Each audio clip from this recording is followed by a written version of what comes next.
गौराङ्गे जयते रति पञ्चतत्त्वात्मकं कृष्णं भगवतरूपस्वरूपकं भगवतावतारभक्ताख्यं नमामि भक्तशक्तिकं दयापीडाविरामं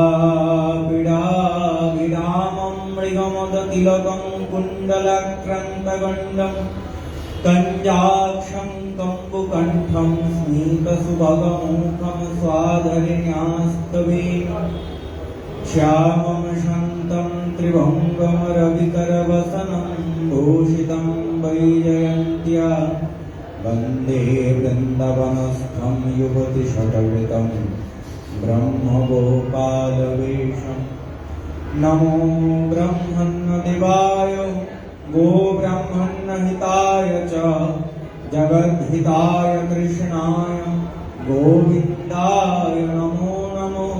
हा कृष्ण करुणा सिन्धो दीनबन्धो जगत्पते गोपेश गोपिकान्त राधाकान्त नमोऽस्तुते। तप्त काञ्चन गौराङ्गी राधे वृन्दावनेश्वरी वृषभानुसुते देवी त्वं नमामि हरिप्रिये। वन्दे वृन्दावनगुरुं कृष्णं कमललोचनं वल्लभी वल्लभं देवं राधालिङ्गितविग्रहं वृन्दाय तुलसीदेव्यै प्रियाय केशवस्य च कृष्णभक्तिप्रददेवी सत्तवत्यै नमो नमः। नन्दतनुजा किङ्करं पतितं मामविषमभवं मूढं कृपया तव पादपङ्कजस्थितधुलिसदृशं विचिन्तय नयनं गलदश्रुधारया वदनं गदगदरुद्धया गिरा पुलकोनिचितं बहुपद तव नाम ग्रहणे भविष्यति। जयतां सुरतो पङ्गुरमो मन्दमतेर्गति मत्सर्वस्य पदाम्भोज श्रीराधा कृष्णगोपाल जयोक्षणदान भट्ट रघुनाथ श्रीजीव गोपाल भट्ट दास रघुनाथ এই ছয় রসায়ন করে চরণ বন্দন যা হইতে বিঘ্ননাশ অভীষ্টপুরং বাঞ্ছা কল্পতরুভ্যশ্চ কৃপা সিন্ধুভ্যৈব চ পতিতানাং পাবনেভ্যো বৈষ্ণবেভ্যো নমঃ। শ্রী গৌরাঙ্গ নিত্যানন্দ শ্রী অদ্বৈত চন্দ্র गदाधर श्रीवासदि गौर भक्तवृंद श्री कृष्ण चैतन्य प्रभु नित्यानंद हरे कृष्ण राम श्री राधे गोविंद हरे कृष्ण कृष्ण कृष्ण हरे हरे हरे राम राम राम हरे हरे हरे कृष्ण कृष्ण कृष्ण हरे हरे हरे राम राम राम हरे हरे हरे कृष्ण कृष्ण कृष्ण हरे हरे हरे राम राम राम हरे हरे।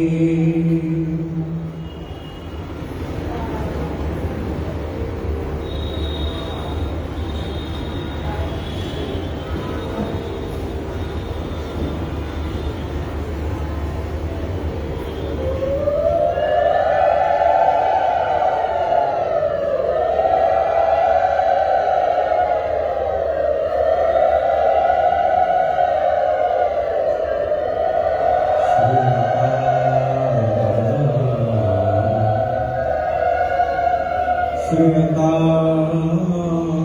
नित्यं धीयतामुदा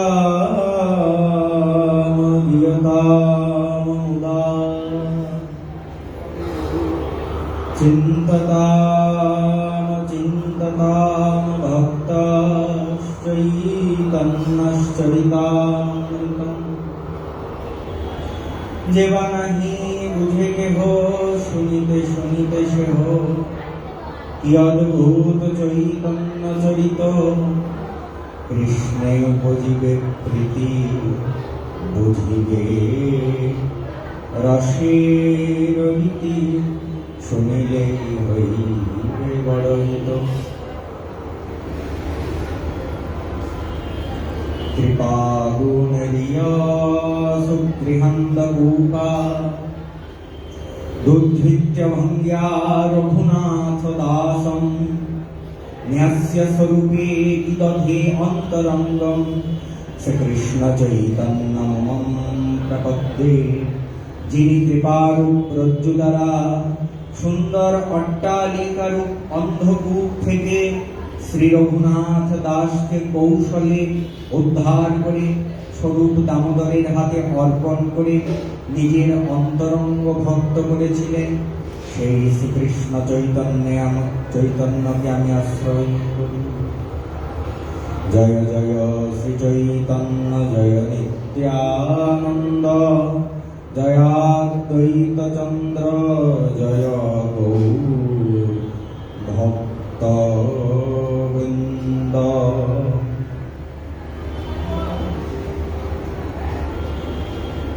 কলিযুগ পাবন অবতার রাধা কৃষ্ণ মিলিত তনু শ্রীমন শ্রীকৃষ্ণ চৈতন্য মহাপ্রভু নীলাচলে ভক্তগণ সঙ্গে বৃন্দাবনের রাধারানীর ভাব আবিষ্ট হয়ে শ্রীকৃষ্ণ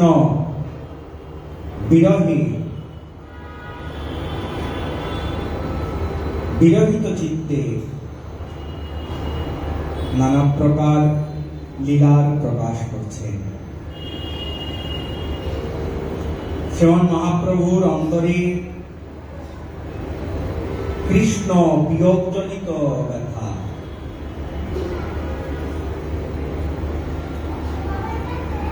শ্রীমন মহাপ্রভুর এই অন্তরের ব্যথার কথা তিনি সর্বদা বাইরে প্রকাশ করেন না, কারণ বাইরে যদি সকলের সর্বসমক্ষে অন্তরের দুঃখের কথা প্রকাশ করেন তাহলে তার ভক্তগণ দুঃখ অনুভব করবে। এই ভয়ে মহাপ্রভু অন্তরের সেই বিরহ ব্যথাটাকে সর্বদা অন্তরে গোপন রাখার চেষ্টা করেন। কিন্তু এই বিরহ ব্যথা কি গোপন রাখা যায়? গোপন তো রাখা যায় না। উৎকট, এতটাই উৎকট বিরহ ব্যথা, এ তো বাইরে প্রকাশিত হয়েই যায়। যখনই মহাপ্রভুর এই উৎকট বিরহ ব্যথা প্রকাশিত হয়, বাহ্য লক্ষণে প্রকাশিত হয়, সেই মুহূর্তে মহাপ্রভুর শ্রীঅঙ্গের যে বৈকল্য পরিলক্ষিত হয়, যে বিকলতা, যে কাতরতা মহাপ্রভুর মধ্যে দেখা যায়,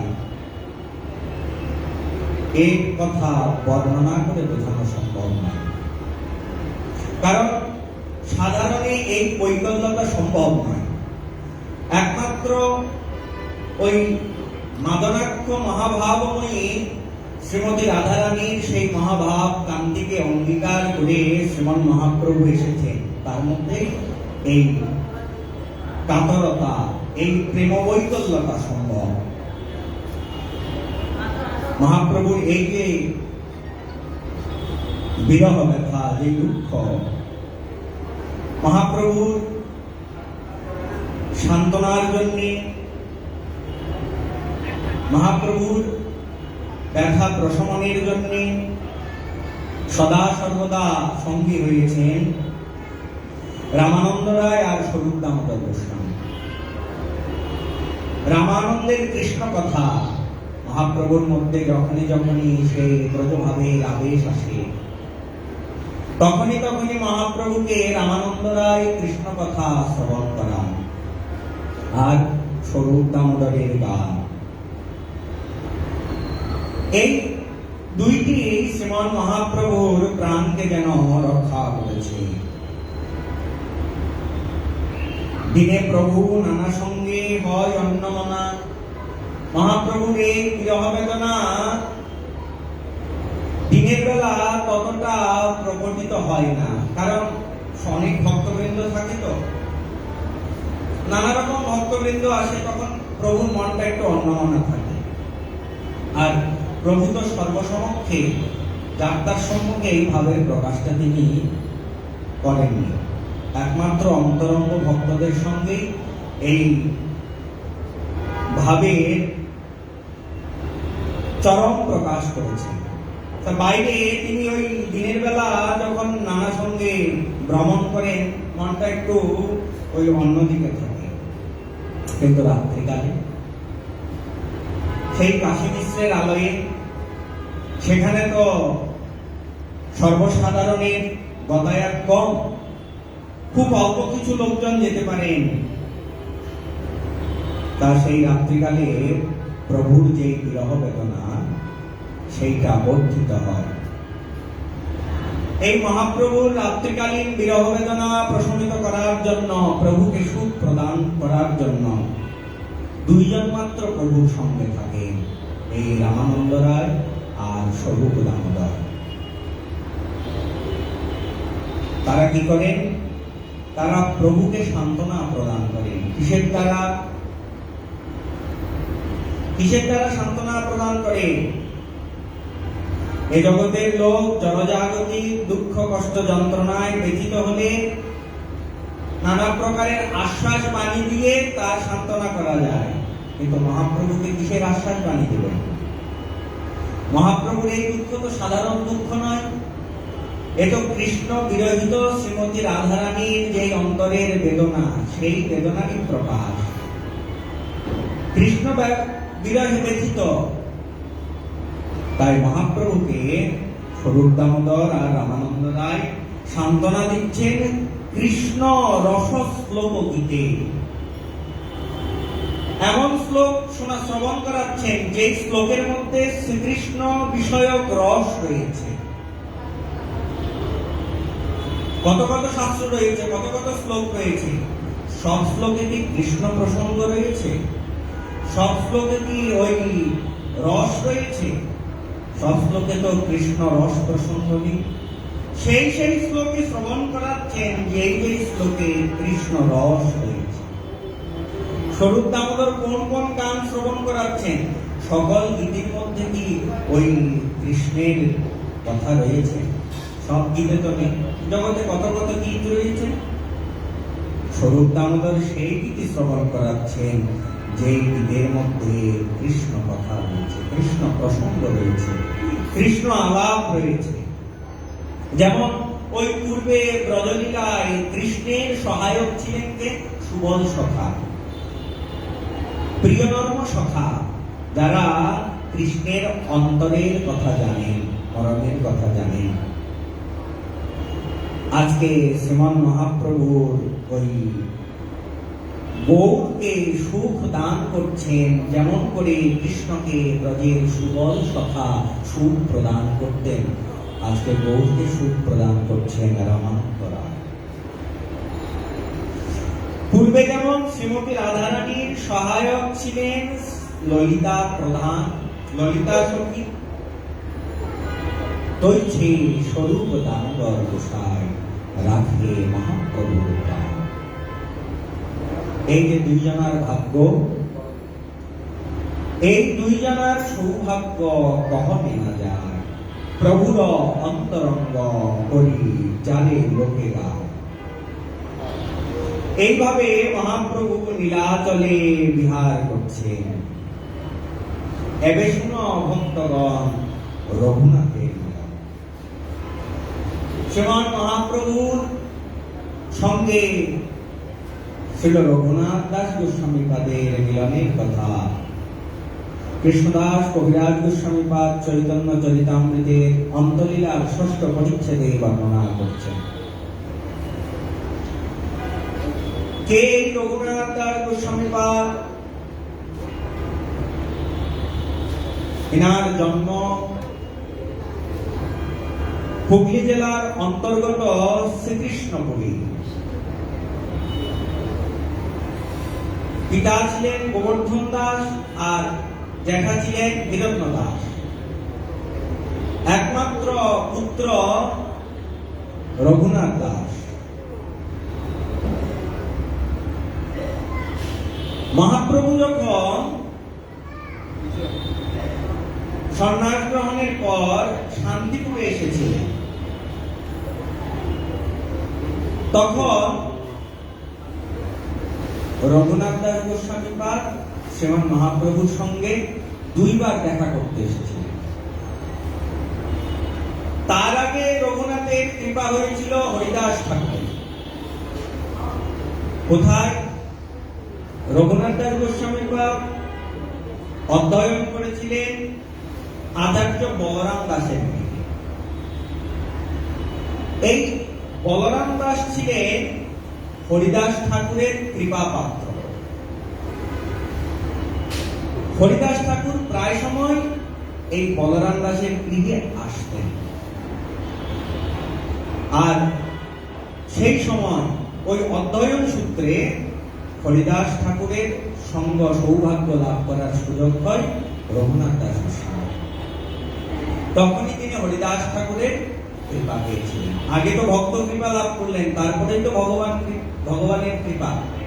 যত যত সাধক রয়েছে, যত যত মহাপুরুষ রয়েছে, প্রত্যেকের ক্ষেত্রে দেখা যায় প্রথমে তারা ভক্ত কৃপা লাভ করেছেন, তারপর গিয়ে ভগবানের কৃপা লাভ করেছেন।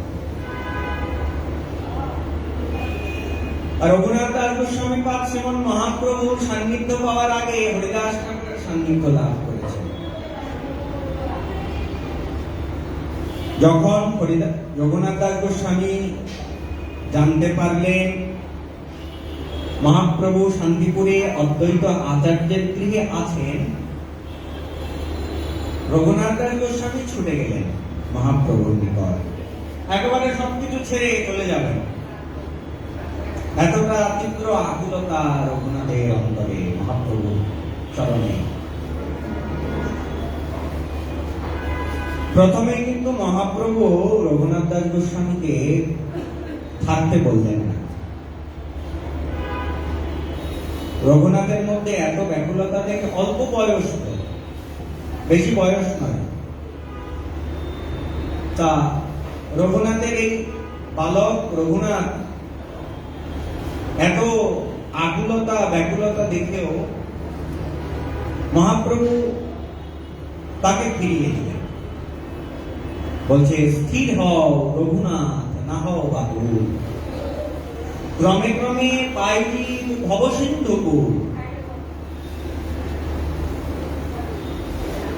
তোমাকে অন্তরের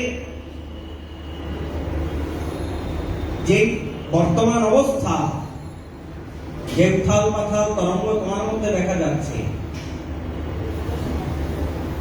সেটাকে আগে একটু স্থির করো। কারণ মনটা যদি স্থির না হয়, তাহলে সংসার পরিত্যাগ করলেও কোনো ফল পাওয়া যায় না। প্রথম কাজ হচ্ছে আগে মনকে স্থির করা।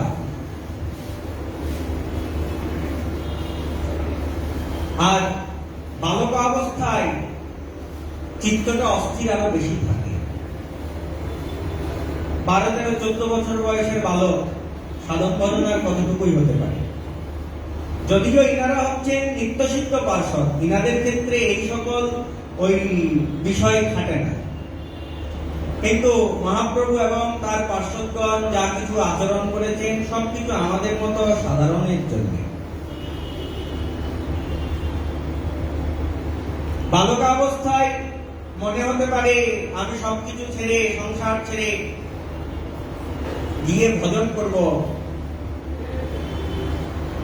তা প্রকৃতির নিয়মে যখন যৌবন অবস্থা প্রাপ্ত হয় তখন তো মনে নানা প্রকারের বিকারও আসতে পারে। তা এই যে মনের বিকারের কারণে অনেকের ক্ষেত্রে দেখা যায় পুনরায় আবার সংসারে ফিরে আসতে হয়। তা এই বিষয়গুলোকে অতিক্রম করার জন্য আগে চিত্তটাকে একটু স্থির হতে দেওয়া প্রয়োজন।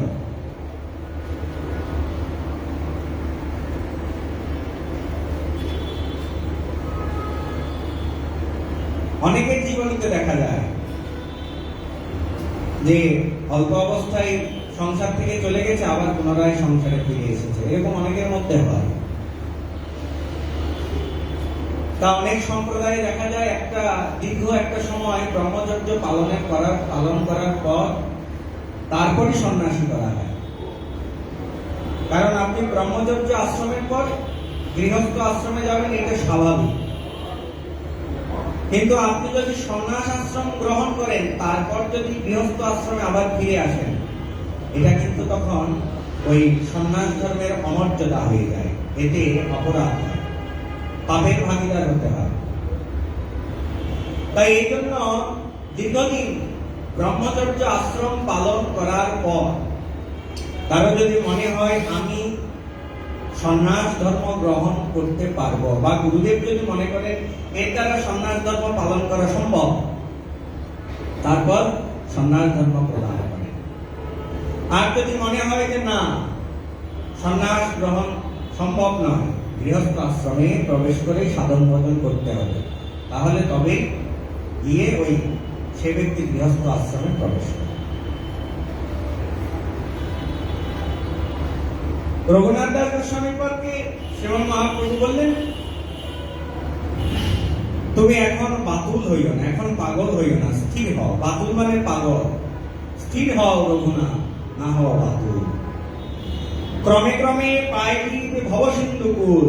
তারপর বললেন, মর্কট বৈরাগ্য না কর লোক দেখাইয়া।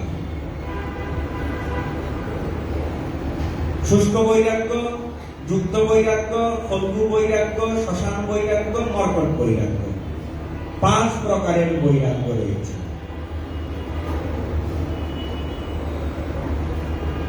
যে বৈরাগ্যের দ্বারা অন্তরটা শুষ্ক হয়ে যায়, প্রেম ভক্তি রসের স্থান লাভ করে না, এতটা কৃচ্ছ সাধন করে হৃদয়টা নিরস হয়ে যায়, তাকে বলা হয় শুষ্ক বৈরাগ্য। ফল্গু বৈরাগ্য, আপনারা ফল্গু নদীর নাম শুনেছেন। উপর থেকে জলটা বোঝা যায় না, মাটিটা খুললে জল বেরিয়ে আসে। ঠিক তেমনি এই বৈরাগ্য উপরে বোঝা যায় না, কিন্তু ভেতরে এর ওই ধারা প্রবাহিত হয়, এটা ফল্গু বৈরাগ্য। শ্মশান বৈরাগ্য, সবাই ভোগ বাসনায় ডুবে আছে সংসারের মধ্যে, আত্মীয় স্বজন পরিজন নিয়ে ভগবানকে ডাকার সময় হয় না। দেখা যায় কোনো আত্মীয় মারা গেছে, সেই আত্মীয়কে সৎকার করার জন্য শ্মশানে গেছে। এমনি তো ভগবানের নামগন্ধ নাই, এই যে মরতে হবে একদিন, এই চিন্তা নাই। যেই মাত্র শ্মশানে গেছে, দেখা গেল আত্মীয়ের দেহটা ওই শ্মশানে রক্তিতে চোখের সামনে জ্বলতে জ্বলতে ভস্মীভূত হয়ে গেল। তখন মনে হয়, আহা, একদিন তো আমার দেহটাও এইভাবে জ্বলে পুড়ে ছাই হয়ে যাবে। এই কিছু সময়ের জন্য শ্মশানে আমাদের বৈরাগ্যের অন্তরের সংসারের প্রতি বিরাগ আসে। দেখা যায় শ্মশান থেকে আসার পর 2-3 দিন ওই বৈরাগ্যটা রয়ে যায়। এই কয়েকদিন চলে যাওয়ার পর ওই আবার সেই আবার সংসারের মধ্যে ভোগ বাসনা ইত্যাদিতে ডুবে যাওয়া, তখন আর ভগবানের কথা মনে থাকে না, আর মনে পড়ে না যে একদিন তো আমার দেহটাও ওই পুড়ে ছাই হয়ে যাবে। এই যে শ্মশানে গিয়ে কিছু সময়ের জন্য অন্তরে বৈরাগ্য ভাব উপস্থিত, এইটা হচ্ছে শ্মশান বৈরাগ্য, এটা বেশিক্ষণ থাকে না। আর হচ্ছে মর্কট বৈরাগ্য। মর্কট মানে হচ্ছে বানর। বানর দেখবেন কোন বানর ঘর বাড়ি নির্মাণ করে, ঘর নাই। পাখিরা তো বাসা নির্মাণ করে, বানর বাসা নির্মাণ করে। তারপর বানর কোন বস্ত্র পরিধান করে, দিগম্বর, যখন যে জায়গায় তাই খায়। তাহলে বানরের মতো বৈরাগী আর হতে পারে? বাবা বানর মতো বৈরাগী, কিন্তু বানরের মতো ওই আসক্ত জীব আর দ্বিতীয় কি, এতটা কামুক এবং এতটা আসক্ত পরায়ণ জীব। ঠিক তদনুরূপ কিছু মানুষের মধ্যেও এই প্রকার। উপর থেকে দেখলে মনে হয় আরে কত বড় ত্যাগী, কিন্তু অন্তরের মধ্যে তীব্র কামনা বাসনার যে আগুন জ্বলছে, এইরকম ওই ভিতরে কামনা বাসনা, কিন্তু উপরে এমন ভাব নেই যা ত্যাগী, বসন ভূষণ ঠিক মতো করে না, ওই ঠিক মতো আহারও করে না, ঠিক মতো কোথাও থাকে না, এইরকম যাদের বৈরাগ্য তাদেরটা হচ্ছে মর্কট বৈরাগ্য। উত্তম কোন বৈরাগ্য? এই যে 5টি বৈরাগ্যের মধ্যে উত্তম হচ্ছে যুক্ত বৈরাগ্য। যে বৈরাগ্য শুধু বৈরাগ্য হলে তো হবে না, সঙ্গে ওই শ্রীকৃষ্ণ বিষয়ের সঙ্গে যুক্ত থাকতে হবে। যা কিছু সব কৃষ্ণ প্রত্যার্থে। আমাদের এই গৌড়ীয় বৈষ্ণব সম্প্রদায়ে সন্ন্যাস নেই, বিরক্ত বেশ বাবাজি। আমাদের এই চৈতন্য চরিতামৃতে যেসব 64টি ভক্তি অঙ্গের কথা বলেছেন, তার মধ্যে সেখানে উল্লেখ করেছে কৃষ্ণ প্রত্যার্থে ভোগ ত্যাগ। আমাদের ত্যাগের উদ্দেশ্যই থাকবে কৃষ্ণ প্রীতির নিমিত্তে। এমনকি যা কিছু গ্রহণ করব সবকিছু কৃষ্ণ প্রসাদে নির্মাল্য, অর্থাৎ কৃষ্ণ সম্বন্ধীয় এই যুক্ত বৈরাগ্য। সবসময় ভগবানের সঙ্গে যুক্ত থাকা, যে বৈরাগ্যের দ্বারা ভগবানের সঙ্গে যুক্ত থাকা যায়। তাই 5টি বৈরাগ্য।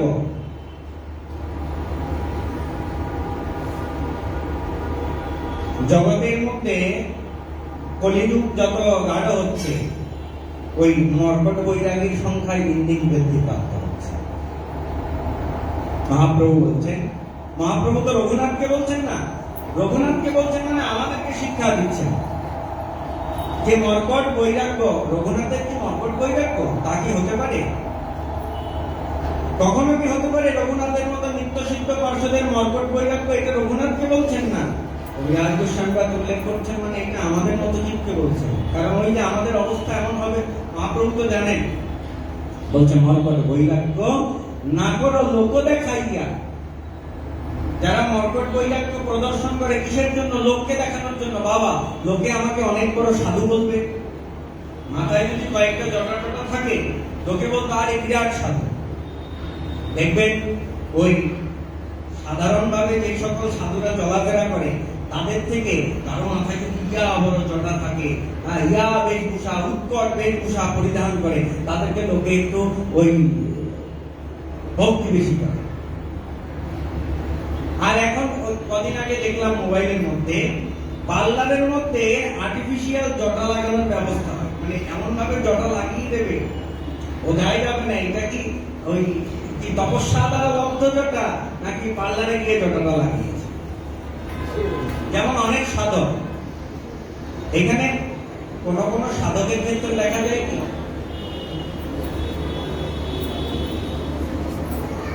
কোন কোন সাধক দীর্ঘদিন মাথার মধ্যে ওই চিরুনি ব্যবহার না করার কারণে, তেল সাবান ব্যবহার না করার কারণে মাথায় জটা হয়ে যায়। কেন? ওনারা সর্বদা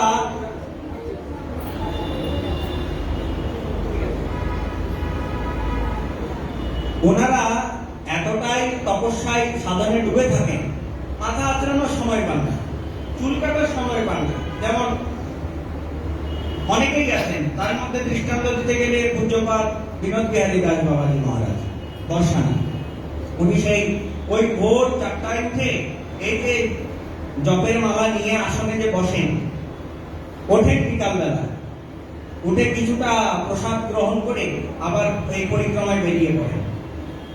বর্ষাকা পরিক্রমা দিয়ে এসে সন্ধ্যাবেলা ওই ভক্তগণদেরকে সঙ্গে নিয়ে তিনি হরিকথা কীর্তনাদির মধ্যে অতিবাহিত করেন। এই হরিকথা কীর্তনাদি করতে করতে এই সন্ধ্যা থেকে রাত্রি যখন 10টা সাড়ে 10টা বেজে যায়, তখন আবার প্রসাদ গ্রহণ করে বিশ্রামে চলে যায়। বিশ্রামে গিয়ে আবার ওই পরের দিন যথারীতি ভোর 4টায়, সাড়ে 3টে 4টে, এটা ওনার এই নিত্য এইভাবে চলছে। তা ওনার চুল কাটার সময় কোথায়, মাথায় তেল দেওয়ার সময় কোথায়, আঁচড়ানোর সময় কোথায়? ওনার মতো ব্যক্তির জটা হওয়াটা স্বাভাবিক, ওনারটা ঠিক আছে, কিন্তু আমি আমার মতো ব্যক্তি ওই সবকিছু করছি, সাধন বদন বাদ দিয়ে সব করছি, মোবাইল দেখছি, টিভি দেখছি, যা যা করার ওই ঘুরে বেড়ানো সবকিছু করছি, তা আমার যদি জটা থাকে, তা আমার জটাটা কি ওই সময় না পাওয়ার কারণে না ইচ্ছাকৃত ভাবে? আমি কি ওই চুল আশ্রাতে পারিনি, সময় পাইনি, নাকি ইচ্ছাকৃত ভাবে করা?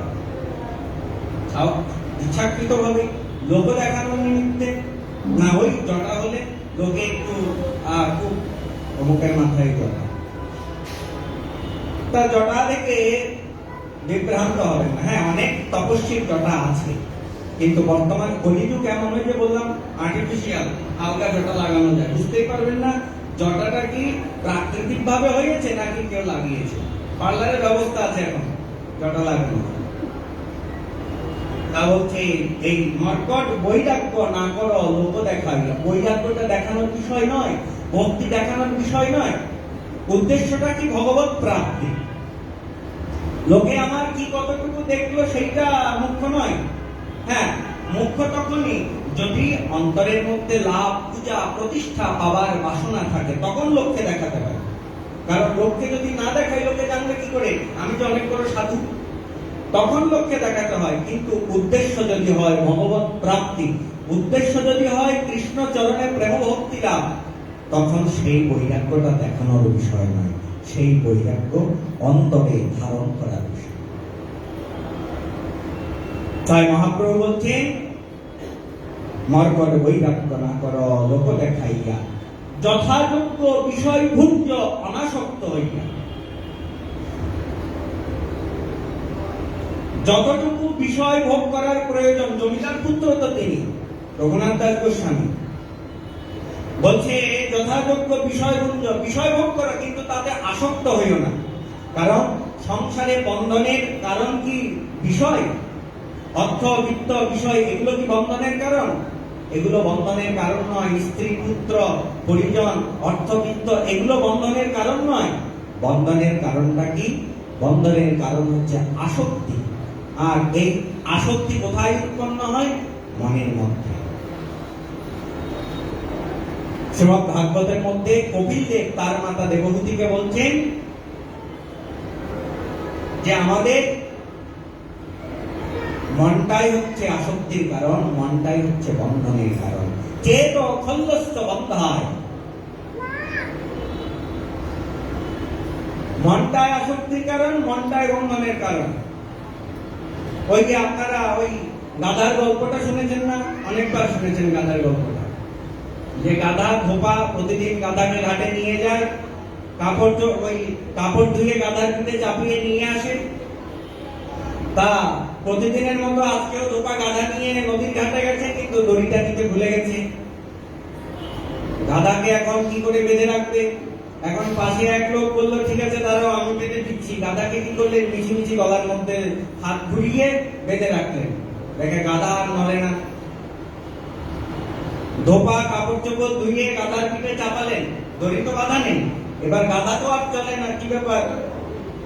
ওই লোককে ডাকলেন, দাদা গাধা তো চলে না, বলছে যেভাবে বেঁধে দিয়েছি সেইভাবে খোলো। ঠিক ওই লোক এসে গাধাকে যেভাবে মিছিমিছি বেঁধে দিয়েছিল, গাধার থেকে আবার ওই মিছিমিছি গলা থেকে দড়িটা খুলে দিয়েছে। এইবার গাধা চলতে আরম্ভ করেছে। আশ্চর্য ব্যাপার, গাধাকে কিন্তু দড়ি দিয়ে বাঁধা হয়নি, অভিনয় করা হয়েছে।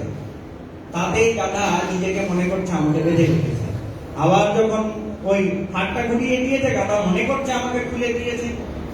এই ধোপার গাধাকে যেমন কেউ বেঁধেও দেয়নি, আবার কেউ খুলেও দেয়নি, ঠিক তদনুরূপ ভাবে আমাদের কেউ সংসারে বেঁধেও রাখেনি, আমাদের কেউ সংসারে খুলেও দেবে না।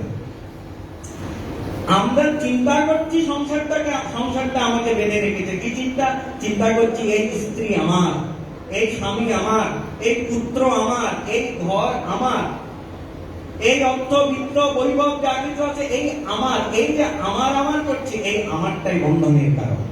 এই মনের মধ্যে যে চিন্তা করছে আমার, যখনই ওই ব্যক্তি মন থেকে দূরীভূত করতে পেরেছেন যে এই সকল কোনো কিছু আমার নয়, এই চিন্তা যার মনের মধ্যে এসেছে, জগতের কোনো কিছুই আর তাকে বেঁধে রাখতে পারবে না। এই কপিলদেব বলছেন, মাতা, আমাদের মনটাই জগতে বন্ধনের কারণ, আবার আমাদের এই মনটাই জগতে মুক্তির কারণ। যখন মনটা আমার করে, তখন মনটা সংসারে বন্ধন দশা প্রাপ্ত হয়। আর মন যখন ওই সংসারের সমস্ত কিছু ভুলে হরিচরণাশ্রয় করে, তখন তার মুক্তির পথ প্রশস্ত হয়। যথাযোগ্য বিষয়ভূত অনাসক্ত হইয়া। সংসারে যখন আছি, বিষয় তো ভোগ করতে হবে, না খেলে কি শরীরটা রক্ষা হবে? পোশাক না পরলে কি লজ্জা নিবারণ হবে? সংসারে থাকলে এই সকল ব্যবহার করতেই হবে, কিন্তু মহাপ্রভু বলছেন এই সকলের প্রতি আসক্ত হওয়া যাবে না। একবার এক ভক্ত বলতে আমার গুরুদেবের মাসিমা, উনি দেহত্যাগ করেছেন, আগরতলাতে থাকতেন। তা উনি বৃন্দাবন গেছেন। বৃন্দাবনের বানরের খুব উৎপাত, যারা গেছেন জানেন কি উৎপাত। কারো চোখের চশমা নিয়ে যায়, কারো ব্যাগ টেনে নিয়ে যায়, এত উৎপাত। আমার নিজের চোখে একটা দেখা ঘটনা, আমি এটা কখনো বলবো না। গুরুদেব, আমি আরো কয়েকজন ভক্ত, আমরা বৃন্দাবন দর্শন করছি। সনাতন গোস্বামীপাদের মদন মোহন দর্শন, ওই মদন মোহন টিলা সামনে দিয়ে উঠা যায়, আবার পেছন দিয়ে উঠা যায়, দুই দিকে উঠা যায়। তা আমরা সেই দিন দর্শন করতে করতে মদন মোহন মন্দিরে এসেছি। ওই সময় লোকজন তেমন একটা থাকে না, পেছন দিয়ে উঠবো। পেছনে সিঁড়ি আছে, সামনে হলে এমনিতে ওই রাস্তার মতো, আর পেছনটা তাক তাক করা সিঁড়ি আছে। দাদু সাহিত্য টিকার ওই দিকটা দিয়ে। এখন আমাদের আগে এক ভদ্রলোক আর এক ভদ্র মহিলা, তাদের কোলে বাচ্চা আছে, আর একটা ছেলে হাতে ধরা আছে, তারা উঠছে। তাদের হাতে ব্যাগপত্র ছিল, ওগুলো নেওয়ার চেষ্টা করছে বানর।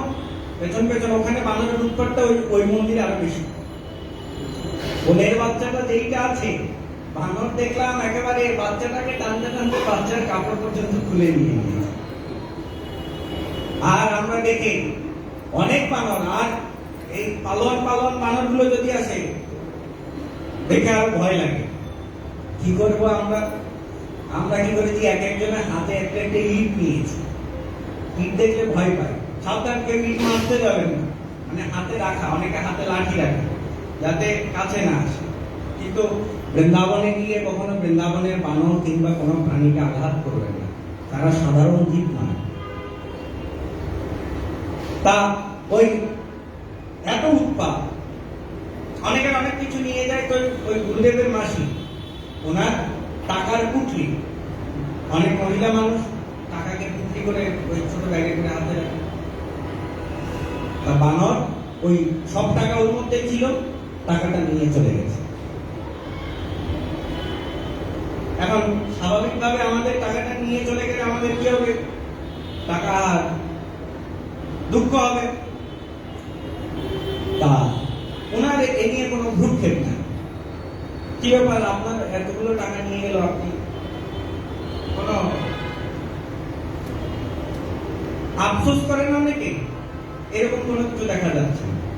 তা উনি বললে যে এই বানর যে টাকাটা নিয়ে গেছে, এই টাকাটা তো কোনো না কোনো ব্রজবাসীর হাতে পড়বে, এই অর্থটা তো বৃন্দাবনেই খরচ হবে, টাকাটা তো নষ্ট হয়নি। তাহলে চিন্তাটা দেখুন, উনি চিন্তা করছেন এই যে টাকাটা বানর নিয়ে গেছে, এটা কখনো না কখনো কোনো ব্রজবাসীর হাতে পড়বে, ব্রজবাসী কেউ না কেউ খরচ করবে, টাকাটা তো বৃন্দাবনে খরচ হবে। তাহলে এই যে এই মোহ ত্যাগ, কোনো কিছুর প্রতি আসক্তি না থাকা, যারা মোহ ত্যাগ করতে পেরেছেন, দেখা যায় তাদের কাছে সবকিছু আছে। আপনি এখানে একটু নড়াচড়া কম করবেন, আপনি অন্যদিকে গিয়ে বসুন।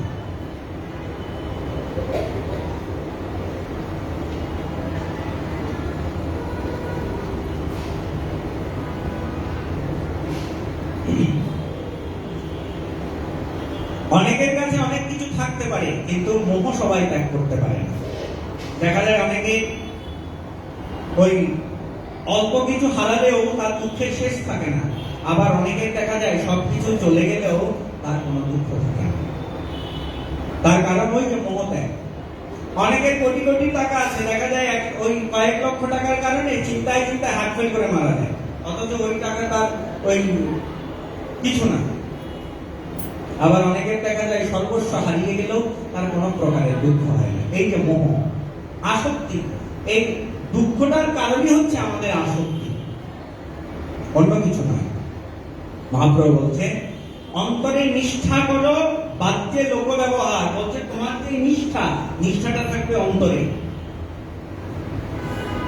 নিষ্ঠা কাউকে দেখানোর বিষয় নয় যে আমার খুব নিষ্ঠা আছে, ভক্তিতে আমার ভগবানের প্রতি খুব নিষ্ঠা, এটা বলা কওয়া বা দেখানোর বিষয় নয়।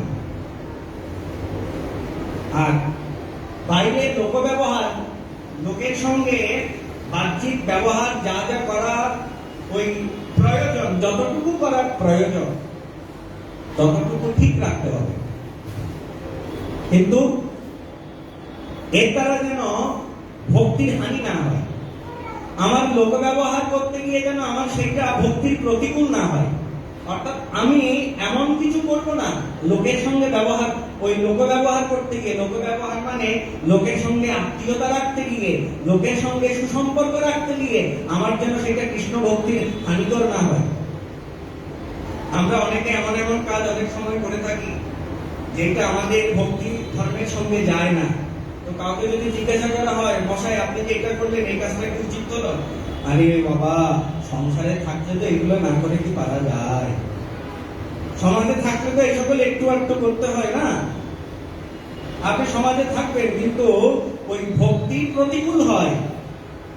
সমাজের লোকের সঙ্গে ব্যবহার করবে, কিন্তু ভক্তিকে উপেক্ষা করে নয়, সেই তাহলে ভক্তিটা গৌণ হয়ে যায়।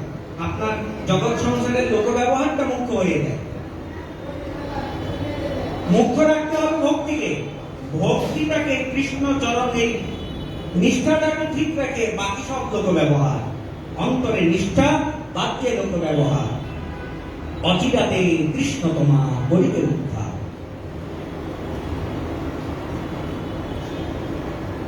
তা রঘুনাথ দাস গোস্বামী পাদ অন্তরে তো কষ্ট হচ্ছে, প্রভুর নিকট আসলাম আর প্রভু কিনা আমাকে চলে যেতে বলছেন। প্রভু তো অনেক কথা জানেন। রঘুনাথ, চিন্তা করো না, তোমাকে আমি ওই একেবারের জন্যই যে পাঠিয়ে দিচ্ছি তা নয়। আমি যখন বৃন্দাবন দর্শন করে নীলাচলে আসব, বৃন্দাবনে দেখি যাবে আসিব নীলাচলে, তবে তুমি আমা পাশ আসিব কোন ছলে। আমি যখন নীলাচলে চলে আসবো, তখন তুমি ওই যে কোনো প্রকারের ছলনার দ্বারা সংসার পরিত্যাগ করে আমার কাছে চলে এসো। তখন তুমি ওই কৃষ্ণ কৃপা অবশ্যই লাভ করবে। মহাপ্রভু কৃপা করে তাকে শিক্ষা দিয়ে নিজ ঘরে পাঠিয়ে দিল। আর মহাপ্রভু আদেশ করেছেন, মহাপ্রভুর আদেশ কি রঘুনাথ দাস গোস্বামী পাদ লঙ্ঘন করতে পারেন? মহাপ্রভু গোস্বামীগণকে দিয়ে, এক একজনকে দিয়ে এক একটা ওই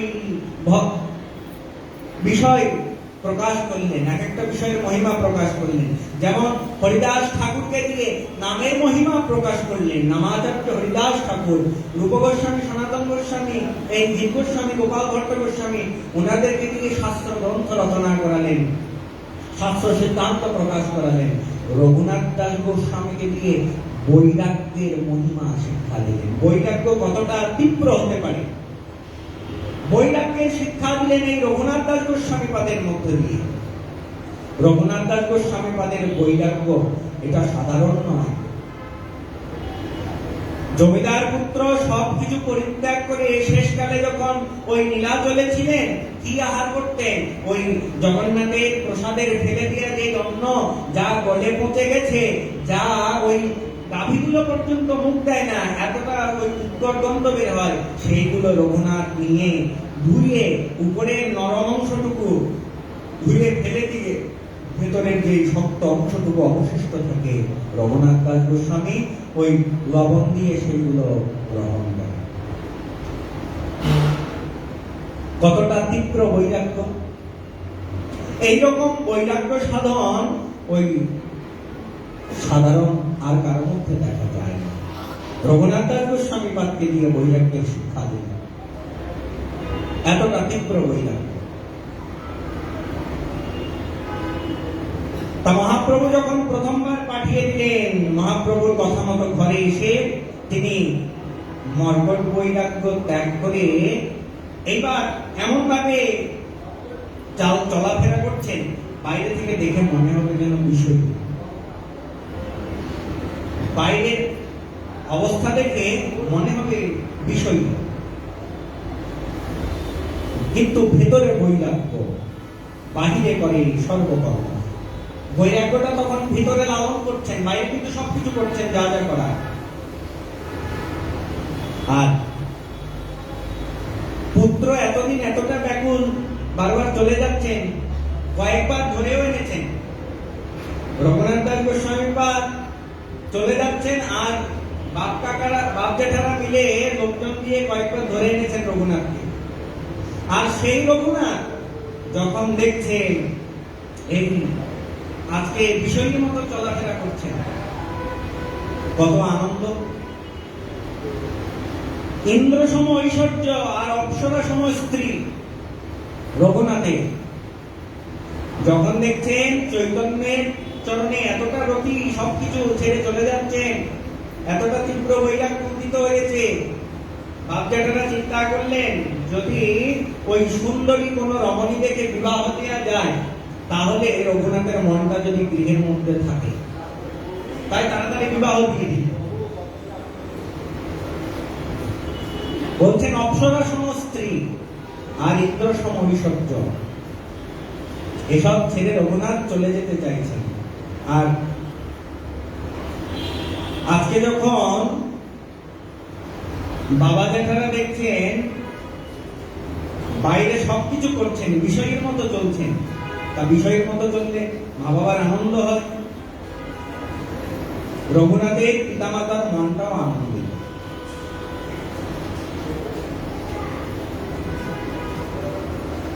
নিজের ছেলেটা সাধু হোক, এইরকম পিতামাতা খুব কম আছে, যে চায়, খুব কম পিতামাতা আছে যে আমার ছেলেটা সাধু। সাধু কোথা থেকে আসবে?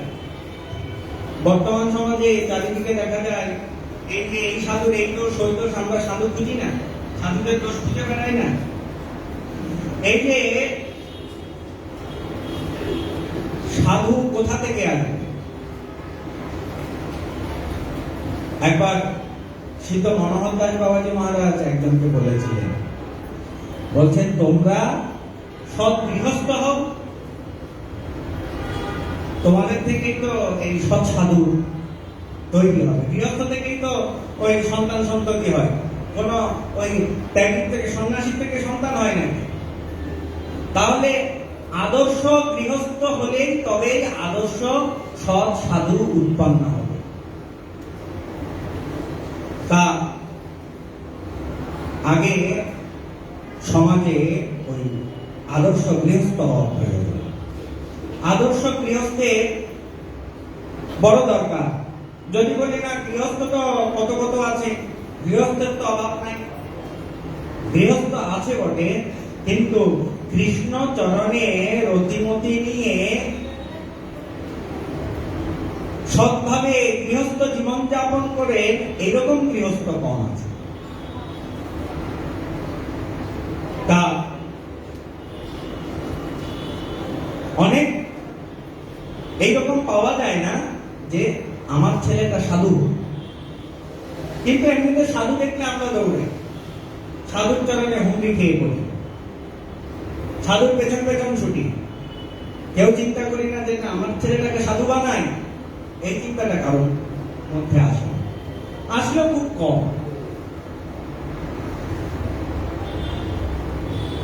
তাই রঘুনাথের পিতামাতাও আনন্দিত যে আমার পুত্রটা বুঝি ওই এখন আর সাধু হবে না, বিষয় কি হবে, তার পিতামাতার মনে আনন্দ। এখন মহাপ্রভু যখন মথুরা থেকে এসেছেন, তখন রঘুনাথ দাস গোস্বামী পাদ শুনতে পেয়ে যাওয়ার জন্য ওই প্রস্তুতি নিচ্ছে। ওই যে প্রভু বলে দিয়েছিলেন যে আমি যখন আসবো নীলাচলে তখন তুমি কোনো ছলনা করে চলে এসো। তা কিছুদিন তো লোক ব্যবহার করে চললেন। এখন শোনার সাথে সাথেই রঘুনাথ যাওয়ার জন্য প্রস্তুতি নিচ্ছেন, যেতে পারছেন না, বারবার বাধাপ্রাপ্ত হচ্ছেন। তখন হলো কি যে মুলুক বলতে এই রঘুনাথের পিতার জ্যাঠা গোবর্ধন দাস আর হিরণ্য দাস, ইনারা ছিলেন সপ্তগ্রাম মুলুকের জমিদার।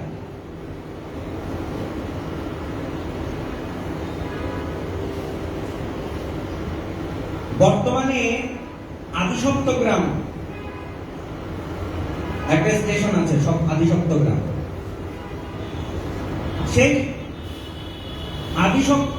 বর্তমানের আদিসপ্তগ্রাম আর সেই পূর্বেকার হিরণ্য দাস আর গোবর্ধন দাসের জমিদারির যে সপ্তগ্রাম, দুইটা এক নয়। এখন একটু পরিসরটা ছোট হয়েছে। তৎকালীন যে আদিসপ্তগ্রাম ছিল, সেই আদিসপ্তগ্রামের অন্তর্গত ছিল হুগলি, তারপর বর্ধমান, কলকাতা এবং আরো কয়েকটা অঞ্চলের কিছু অংশ নিয়ে আদিসপ্তগ্রাম ছিল। সেই তাদের সময়ে বাংলা ছিল মোগল সম্রাট আকবরের অধীনে। মোগল সম্রাট আকবরের অধীনস্থ হয়ে এই আদিসপ্তগ্রামে যারা শাসন করতেন তারাও ছিল মুসলমান শাসক, এবং এই তাদের শাসনের কারণে ওই সপ্তগ্রামের যারা হিন্দু প্রজারা ছিলেন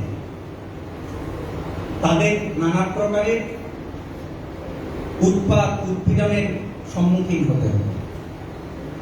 এই হিরণ্য দাস আর গোবর্ধন দাস চিন্তা করলেন যে আমরা এই অংশটা তো একটা বন্দোবস্ত করে নিয়ে নিতে পারি। তা হিরণ্য দাস কি করলেন, জমি ওই মোগল সম্রাটের নিকট কথাবার্তা বলে সপ্তগ্রাম মুলুকটা বন্দোবস্ত করে নিয়ে দিলেন। বন্দোবস্ত করলেন কিভাবে, যে বাৎসরিক একটা খাজনা তারা ওই মোগল সম্রাটকে দেবেন, এছাড়া আর মোগল সম্রাটের সঙ্গে তাদের আর কোনো প্রকার যোগাযোগ নেই। মোগল সম্রাটও তাদেরকে সেইটা অনায়াসে দিয়ে দিলেন। দিয়ে দেওয়ার কারণটা ছিল,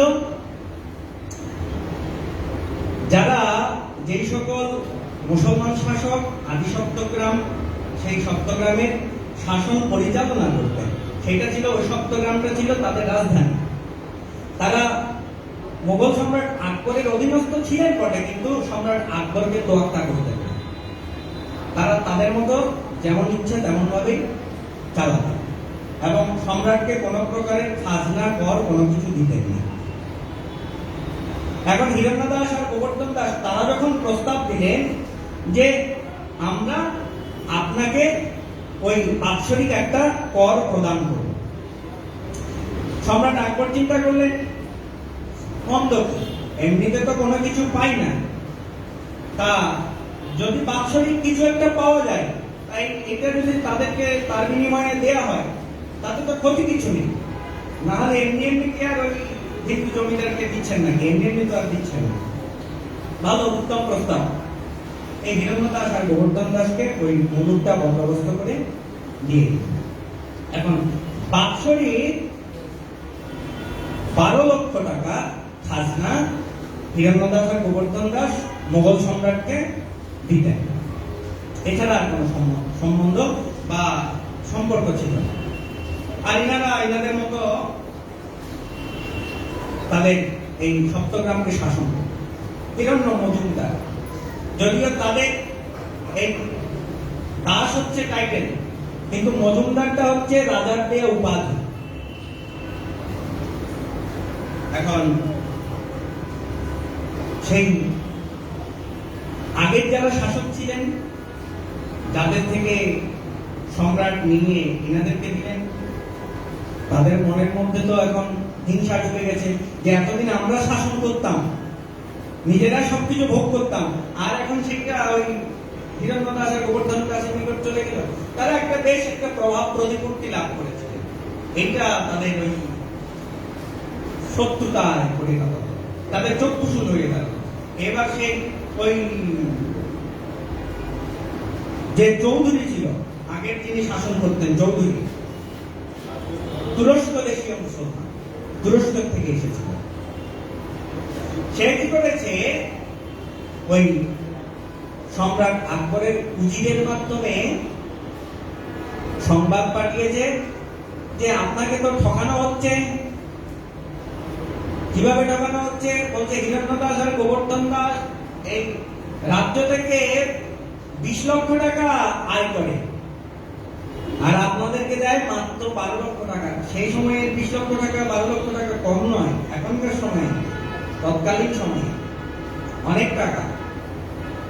বলছে তারাই সংগ্রহ করে 20 লক্ষ টাকা, আর আপনাকে দেয় মাত্র 12 লক্ষ টাকা। এখন এই কথাটা যখন শুনেছে, সম্রাটের কাছে গেছে, সম্রাট তিনি ওই তাদের উপরে এবার কুপিত হলেন। স্বভাব ক্ষণে রুষ্ট, তাদের স্বভাব যেটা, নিজের স্বার্থের মধ্যে তারা বিন্দুমাত্র ছাড় দিতে চায় না। এবার সম্রাট কি করলেন? আদেশ করলেন তাদেরকে বেঁধে আনার জন্য, যাও তাদেরকে ধরে নিয়ে আসো। হিরণ্যদাস আর গোবর্ধন দাস তারা যখন জানতে পারলেন যে তাদেরকে বেঁধে নিয়ে বন্দী করার জন্য বলেছে, তারা সেইখান থেকে পালিয়ে গেল। বাদশার লোকজন এসে বাচ্চাটা কাউকে পেলেন না, ধরলেন রঘুনাথকে বেঁধে নিয়ে গেলেন, আর রঘুনাথকে নিয়ে গিয়ে বেঁধে সেইখানে কারণ ভৎসন করছে। প্রতিদিন রঘুনাথকে ভৎসনা করে আর বলছে, এই ভালোই ভালোই তোর বাচ্চাটা কোথায় গেছে বল, না হলে কিন্তু তোকে মেরে ফেলবো। বারবার মেরে ফেলার হুমকি দিচ্ছে আর নানা প্রকারের ভৎসনা করছে। রঘুনাথকে মারার জন্য যতবারই আনেন, বালক রঘুনাথ তো যতবারই রঘুনাথের দিকে দেখে মারতে আর পারে না।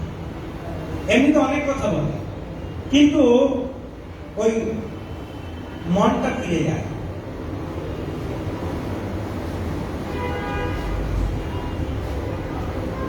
বিশেষ কায়স্থ বৃত্তি অন্তরে করে ডর, মুখে তর্জ গর্জ করে মারিতে সভয় অন্তর। মুখে তর্জন গর্জন, কিন্তু ওই অন্তরে কিন্তু একটা ভয় রয়েছে। এইভাবে তো দিন যাচ্ছে, কতদিন আর যাবে? রঘুনাথের মনে তো এই সকল কোনো প্রভাব ফেলছে না। রঘুনাথের মনে চিন্তা হচ্ছে কবে মহাপ্রভুর কাছে যাবে। এই বাপদাদার জমিদারি ফিরে পেলেও কি না পেলেও কি, এই সকল রঘুনাথের কিছু যায় আসে না। রঘুনাথের মনে চিন্তা শুধু শ্রীমান মহাপ্রভুর চরণ। এখন এর থেকে নিষ্কৃতি পাওয়ার উপায়, রঘুনাথ চিন্তা করে একটা উপায় বের করেছে। তিনি ওই বিনয়ের সাথে সেই ম্লেচ্ছকে বলছেন, একেবারে বিনয়ের সাথে। সাধুরা সকলের মন জয় করার একটা মুদ্রার কথা বলছেন। বলে একটা মুদ্রা আছে, যে মুদ্রা দ্বারা সকলকে বশ করা যায়, সকলের মন জয় করা যায়। আমরা বিভিন্ন মুদ্রা দেখাই না, ভোগের সময় মুদ্রা দেখাই, পূজার সময় মুদ্রা দেখাই। একটা মুদ্রা আছে, যে মুদ্রার দ্বারা ওই অন্যকে বশীভূত করা যায়। কি মুদ্রা? বলছে প্রণাম মুদ্রা। আপনি ওই কারো মনে আপনার প্রতি যতই রাগ, অভিমান, হিংসা, ক্ষোভ যা কিছুই থাকে, তার সামনে যদি একবার ওই প্রণাম করেন, দেখবেন তার ওই রাগ ক্ষোভটা প্রশমিত হয়ে গেছে। এই প্রণাম মুদ্রা।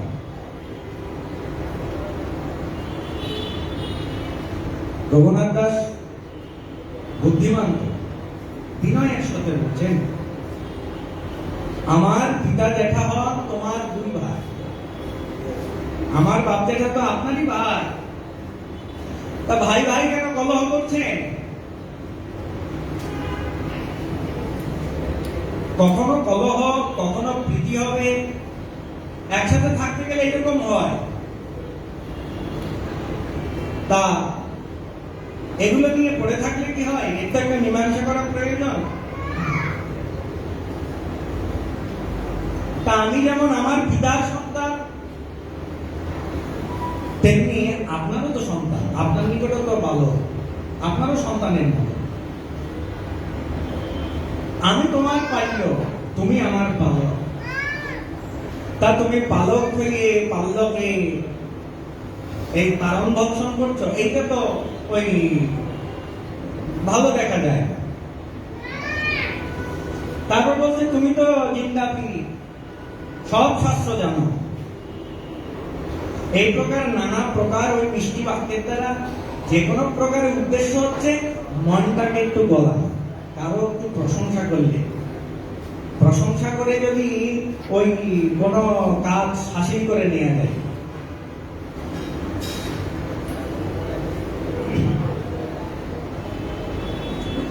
নীতিশাস্ত্রে বলছে সাম, দান, বেদ, দণ্ড। যে কোনো কিছু ওই যুদ্ধ বিগ্রহের ক্ষেত্রেও আগে কি করতে হয়? আগে নিয়ম দিচ্ছে, বলছে আগে সাম। সাম মানে ভালো কথার মাধ্যমে বুঝিয়ে। যদি ভালো কথায় বুঝিয়ে সুঝিয়ে কোনো কাজ হয়ে যায়, তাহলে ঝগড়া বিবাদের কোনো প্রয়োজন নাই।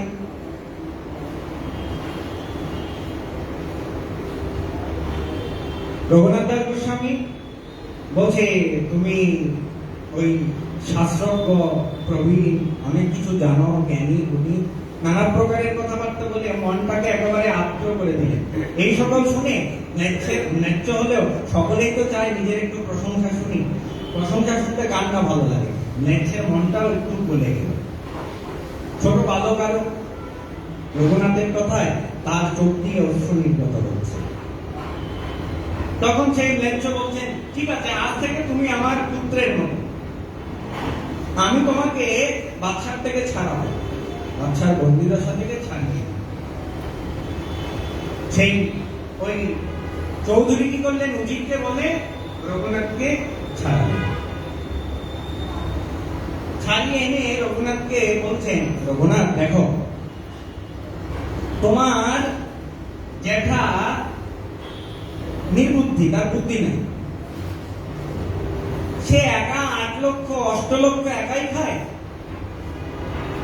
আমিও তো তার ভাগিদার, আমাকে তো তার কিছু দেওয়া উচিত ছিল। যদি আমাকে দিত তাহলে আমি আর এই বাদশাকে কোন বিচার দিতাম না। তা আমাকে তো তার কিছু দেওয়া উচিত ছিল। যাও, তোমার ওই জ্যাঠাকে দিয়ে বলো আমার সাথে এসে দেখা করতে বলো। এইভাবে বলে রঘুনাথকে ছেড়ে দিল। আর রঘুনাথ এসে তার জ্যাঠাকে বলে করে ন্যায্যের সাথে সবকিছু ওই মীমাংসা করে সব শান্ত। এইভাবে শান্ত করার পর রঘুনাথ আর 1 বৎসর কাল সেখানে ছিলেন। 1 বৎসর কাল, দ্বিতীয় বৎসরে রঘুনাথের আবার মনে হলো যে না, এখানে পড়ে থাকলে হবে না, এখান থেকে যে কোনো প্রকারে পালাতে হবে।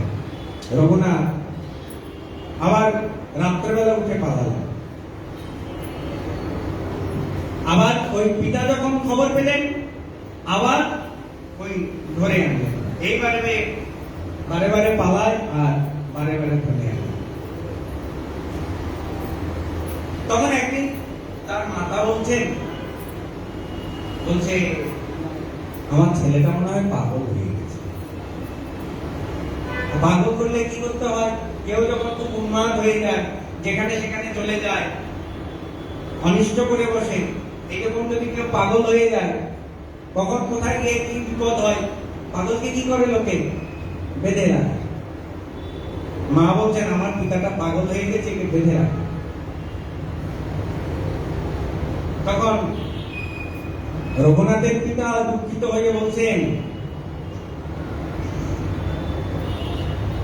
যে পুত্রকে ইন্দ্রসম ঐশ্বর্য আর অপ্সরাসম স্ত্রী ঘরে বেঁধে রাখতে পারলো না, তাকে তুমি দড়ি দিয়ে বেঁধে রাখার কথা বলছো?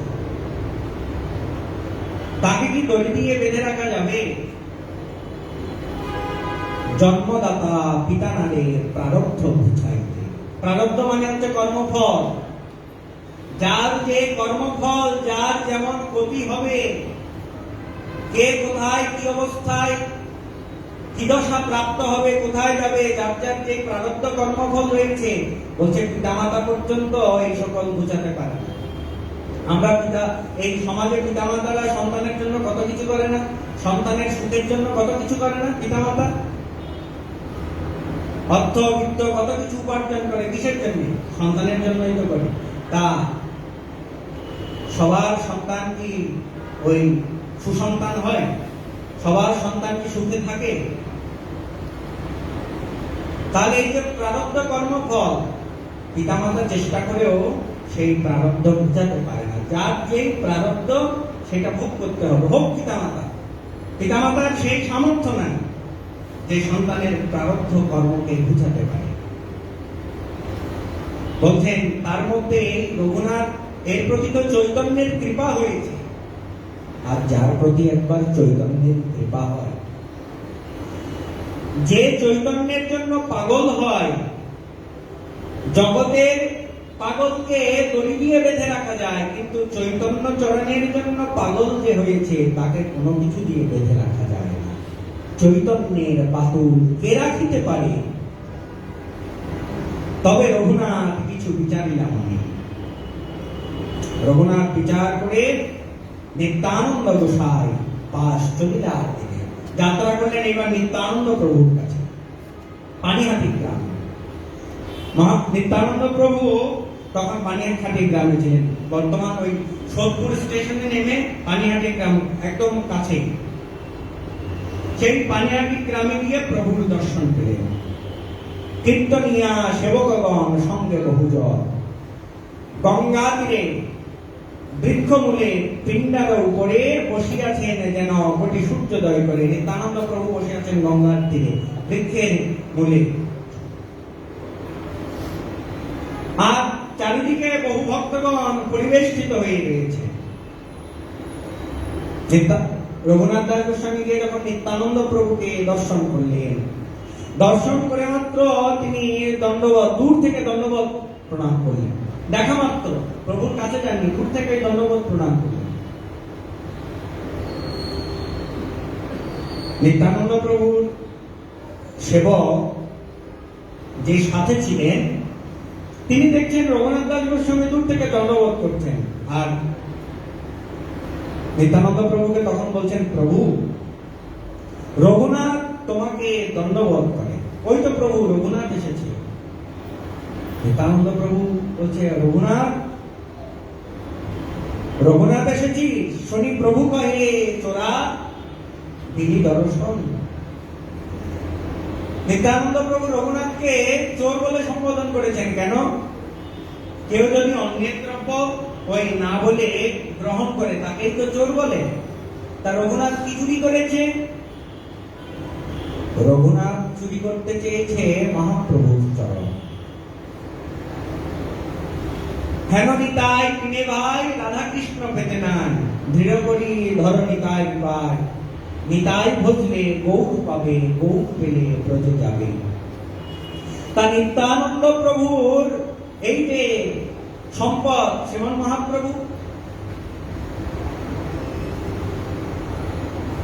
শ্রীমন মহাপ্রভু যে অনর্পিত চরিত্রা যে প্রেম সম্পত্তি অর্পণ করতে এসেছেন, তা পাওয়ার জন্য আমাদের নিত্যানন্দ প্রভুর চরণাশ্রিত হতে হবে, তার চরণে শরণ নিতে হবে।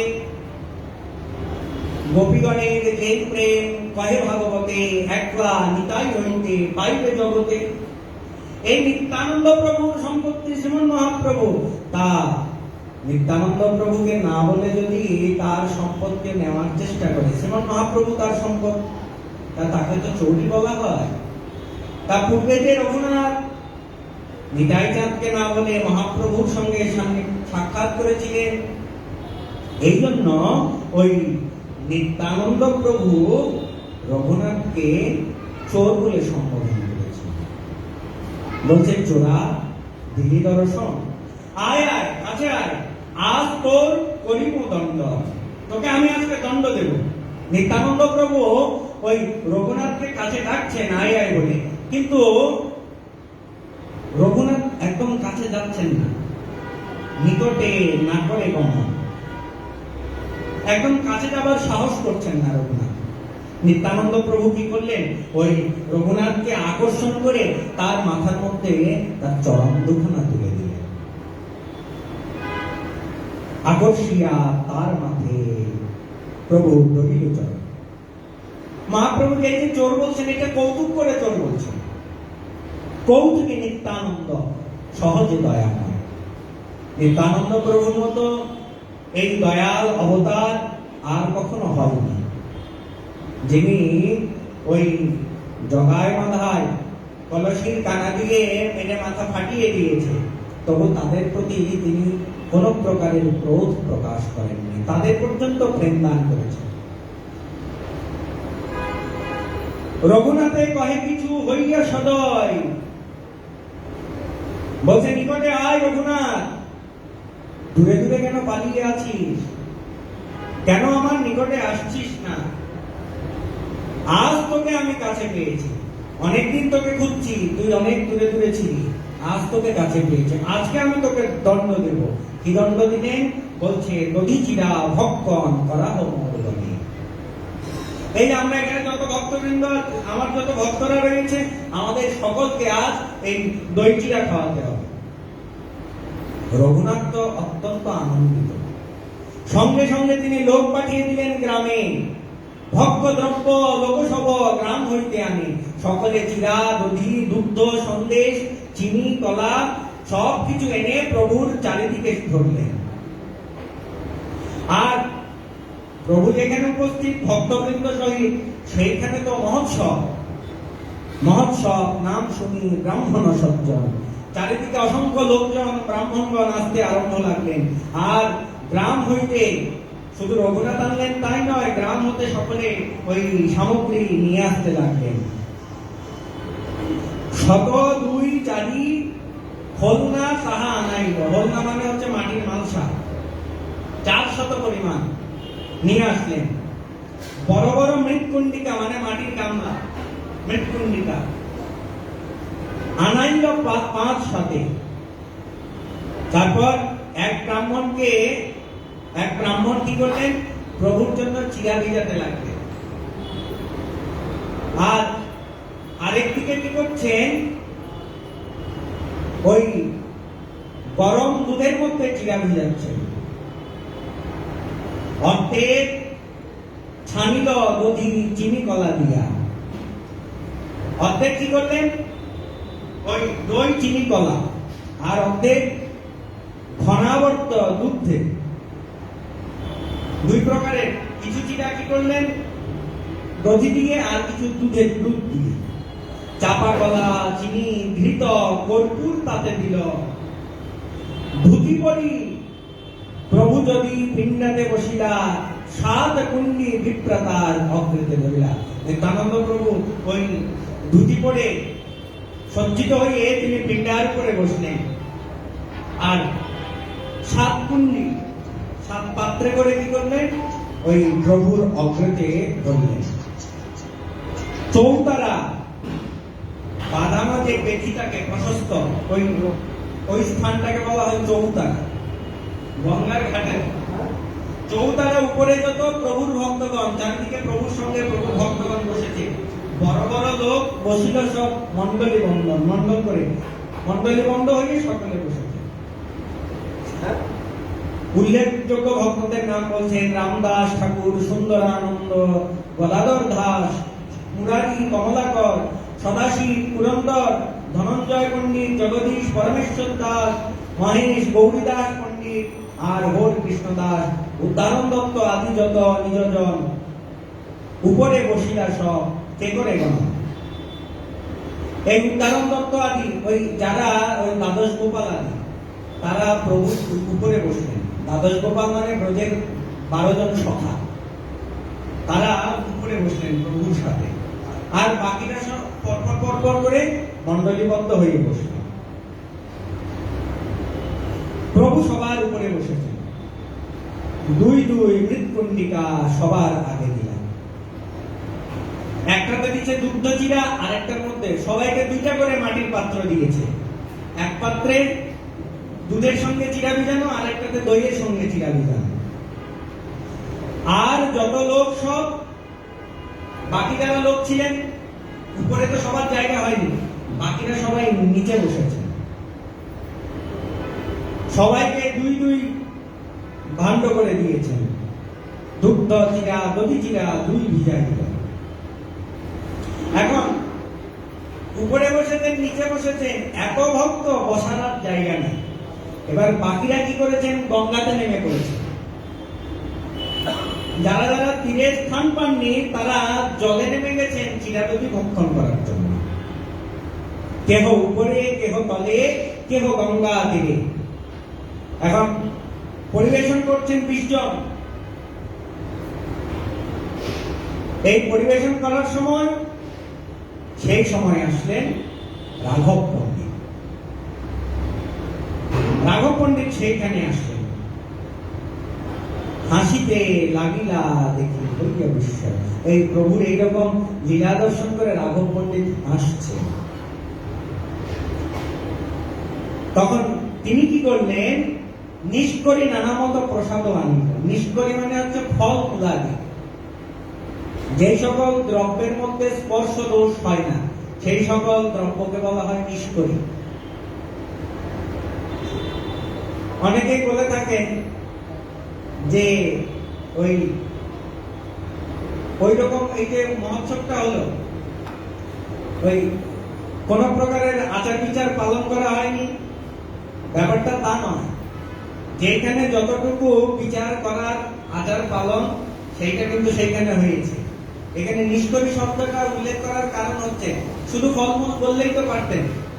নিষ্করি শব্দটা প্রয়োগ করেছেন যেই সকল ওই দ্রব্যের মধ্যে স্পর্শ দোষ হয় না। কারণ সদাচারী বৈষ্ণব যারা সদাচারী নয় তাদের পক্ষ বস্তু, রন্ধনকৃত বস্তু গ্রহণ করেন না। রন্ধনকৃত বস্তুর মধ্যে স্পর্শ দোষ বিচার করা হয়। যে সকল বস্তু রন্ধন করে গ্রহণ করা হয় না সেইগুলো নিষ্করি বা স্পর্শ দোষ হয় না এগুলোতে। এই জন্য এখানে বলছেন নিষ্করি নানা মত প্রসাদ আনে, নিষ্করি ফল ফলা। প্রভুর আগে দিয়া ভক্তগণে পাঠিয়ে দিল। আগে প্রভুকে দিল, তারপর ভক্তদেরকে দিল। প্রভুকে বলছেন, প্রভু তোমার জন্য এই এত ভোগ, তুমি এখানে উৎসব করো। আর ঘরের মধ্যে কিন্তু প্রসাদ রয়েছে। কে? রাঘব পণ্ডিত বলছেন ঘরে কিন্তু প্রসাদ পেতে হবে। এখানে তুমি ভক্তদেরকে সাথে নিয়ে উৎসবাদি করো, কিন্তু ঘরে কিন্তু প্রসাদ পেতে হবে। প্রভু কহে, এই দ্রব্য দিনে করিয়ে ভোজন, রাত্রে তোমার ঘরে প্রসাদ করিব ভক্ষণ। বলতে এখন আমি দিনে এখানে এইসব ভক্ষণ করি, রাত্রেবেলা এখন আর এগুলো গ্রহণ করে কি আর ওই প্রসাদ পাওয়া যায় না, আর অন্ন গ্রহণ করা যাবে? সম্ভব নয়। বলছে এগুলো দিনে খাই, দিনে গ্রহণ করি, রাত্রে আমি তোমার গৃহে প্রসাদ গ্রহণ করি। বলছে আমি তো গোপজাতি। তখন ওই নিত্যানন্দ প্রভুর বৃন্দাবনের ব্রজের কুলীন ভোজনের কথা মনে হচ্ছে। কুলীন ভোজন যমুনার তীরে, সেইখানে সকালের সাথে নিয়ে বৃক্ষতলে বসে বিভিন্ন জায়গায় ওই ফল মূলাদি কত কিছু ভোজন করেছেন, নদী দুগ্ধ ঘৃত ছানা কত কিছু ভোজন করেছেন, কুলীন ভোজন। বলছে আমি তো গোপজাতি, কুলীন ভোজনে সুখ পাই। আজকে গঙ্গা তীরে উপবেশন করে ওই নিত্যানন্দ প্রভু সেই কুলীন ভোজনের কথা, ওই যমুনার তীরের কুলীন ভোজনের কথা মনে হলো। বলছে আমি এতেই সুখ পাই। রাঘব পণ্ডিতকে বলছেন, রাঘব তুমিও বসো। সবাইকে তো আগেই দেওয়া হয়েছে, তুমিও যখন এসেছো তুমিও আমাদের সঙ্গে বসে করো। রাঘব পণ্ডিতকেও 2 কুণ্ডি 2 পাত্র দেওয়া হলো। রাঘব বিবিধ চিরা তাতে বিজায়িত। এখন সকল লোকের যখন চিরা ওই পরিবেশন করা সম্পূর্ণ হয়ে গেছে, তখন নিত্যানন্দ প্রভু ধ্যানে মহাপ্রভুকে আহ্বান করলেন, মহাপ্রভুকে আনন্দ। মহাপ্রভু উপস্থিত হয়েছেন। এই মহাপ্রভু ছিলেন লীলাচলে, কিন্তু নিত্যানন্দ প্রভুর আহ্বানে শ্রীমৎ মহাপ্রভু সেইখানে ওই পানিহাটিতে দধিচিরা মহোৎসব উপস্থিত হয়েছে। নিত্যানন্দ প্রভু যখন দেখলেন ওই মহাপ্রভু এসেছেন, তখন নিত্যানন্দ প্রভু উঠে দাঁড়ালেন। তিনি গিয়ে গিয়ে সবার ওই পাত্রগুলি দেখতে লাগলেন, আর প্রত্যেকের পাত্র থেকে যার কাছে যায় তার পাত্র থেকে এক গ্রাস করে তুলে নেন, আর তুলে নিয়ে মহাপ্রভুর মুখে অর্পণ করছেন। আর মহাপ্রভু কি করছেন, তিনিও হেসে হেসে এক গ্রাস নিয়ে নিত্যানন্দ প্রভুর মুখে দিচ্ছেন, একে অপরকে হেসে হেসে খাইয়ে দিচ্ছেন। এইভাবে নিত্যানন্দ প্রভু প্রত্যেক ভক্তের মণ্ডলীতে বেড়াচ্ছেন। দাঁড়াইয়া রঙ্গ দেখে বৈষ্ণব সকলে, কি করিয়া বেড়াইব? বৈষ্ণবটা নিত্যানন্দ প্রভু আর মহাপ্রভুর এই রঙ্গ দেখছেন, কিন্তু উপস্থিত সকলে মহাপ্রভুকে দেখতে পেলেন না। মহাপ্রভু দর্শন পায় কোন ভাগ্যবান। যারা অন্তরঙ্গ জন ছিলেন ভাগ্যবান, তারাই মহাপ্রভুকে দর্শন করেছে। এরপর নিত্যানন্দ প্রভু সকল ভক্তের মণ্ডলী দর্শন করে এসে ঘুরে এসে নিজের আসনে বসলেন। তিনি কি করলেন, 4 কুণ্ডি চিরা তার ডান দিকে রাখলেন, আর সেইখানে মহাপ্রভুকে বসালেন। 7 কুণ্ডি দেওয়া হয়েছিল ওনাকে, 4 কুণ্ডি দক্ষিণে রেখে মহাপ্রভুকে সেইখানে দিয়ে বসালেন। এবার 2 ভাই মনের সুখে দধিচিরা ভক্ষণ করছেন। দেখি নিত্যানন্দ প্রভু আনন্দিত হইলেন। কত কত ভাবাবেশ প্রকাশ করিলা, ভাবের আবেশ প্রকাশিত করছেন। এবার নিত্যানন্দ প্রভু সকল ভক্তদেরকে আজ্ঞা দিলেন, হরি বলি করো ভজন, হরি বল হরি বল। বলছে এইবার সকলে ভজন করুন, সকলে ভজন করেন। সকল ভক্তগণ হরিধ্বনি দিচ্ছেন, হরিধ্বনিতে ভুবন ভরে উঠল। আর এইবার নিত্যানন্দ প্রভুর আজ্ঞা পেয়ে সকল বৈষ্ণবগণ ভজন করছেন। সবার মনের মধ্যে ওই পুলিন ভোজনের কথা স্মরণ হল। নিত্যানন্দ প্রভু মহা কৃপালু উদার। রঘুনাথের ভাগ্যে এত কৈলয় অঙ্গীকার। নিত্যানন্দ প্রভুর এত কৃপা রঘুনাথের প্রতি, মহাপ্রভুকে এনে পুলিন ভোজন করাচ্ছেন। সঙ্গে শ্রী রামদাস আদি যে সকল গোপ পূর্বের যারা গোপ ছিলেন, তারা সকলে ওই গোপের আবিষ্ট প্রেমাবিষ্ট হয়ে গেলেন। সকলে ওই সেই গোপগণ তারা গঙ্গাতীরকে সকলে যমুনা পুরী মনে করছে। যখন পানিহাটিতে মহোৎসব হচ্ছে, পার্শ্ববর্তী গ্রামের লোকজন তারা নানা প্রকারের পসরা নিয়ে গ্রাম হতে নিয়ে আসতে লাগলেন। কোথাও মহোৎসব হলে যেমন অনেক বিক্রেতারা তাদের দ্রব্যাদি বিক্রয়ের নিমিত্ত উপস্থিত হন, ওই পার্শ্ববর্তী গ্রামের বিক্রেতারা তাদের দ্রব্যাদি সমূহ পসারি করে করে পানিহাটিতে এনে উপস্থিত করলেন। চড়ি, চিরা, দধি, সন্দেশ, কলা সব বিক্রির জন্য আনতে লাগলেন। আর রঘুনাথ দাস গোস্বামী তিনি সব দ্রব্য তাদের থেকে মূল্য দিয়ে ক্রয় করে তাদেরকে ভোজন করাচ্ছেন। এইভাবে ভক্তগণ সঙ্গে নিত্যানন্দ প্রভু ভোজন সমাপ্ত করে তিনি আচমন করলেন। আচমন করে ওই যে 4 কুণ্ডি যেগুলো শ্রীমন মহাপ্রভুকে নিবেদন করেছিলেন, নিত্যানন্দ প্রভু তো 3 কুণ্ডি ভোজন করেছেন, সেই 4 কুণ্ডি অবশেষ নিত্যানন্দ প্রভু রঘুনাথকে দিলেন। আর গ্রাস গ্রাস করে বিপ্র সব ভক্ত দিলেন। সেই অবশেষ গ্রাসে গ্রাসে করে ভক্তদের দিচ্ছেন। তারপর এক ব্রাহ্মণ এসে পুষ্পমালা নিত্যানন্দ প্রভুর গলায় দিলেন আর প্রভুর শ্রীঅঙ্গে চন্দন লেপন করে দিলেন। ভোজনের পর তাম্বুল নিবেদন করতে হয়, যথারীতি নিত্যানন্দ প্রভুকে তাম্বুল অর্পণ করলেন। নিত্যানন্দ প্রভু ভক্তগণ পরিবেষ্টিত হয়ে ভক্তদের এই চিরাদধি ভোজন দর্শন করছেন আর হেসে হেসে তাম্বুল চর্বণ করছেন।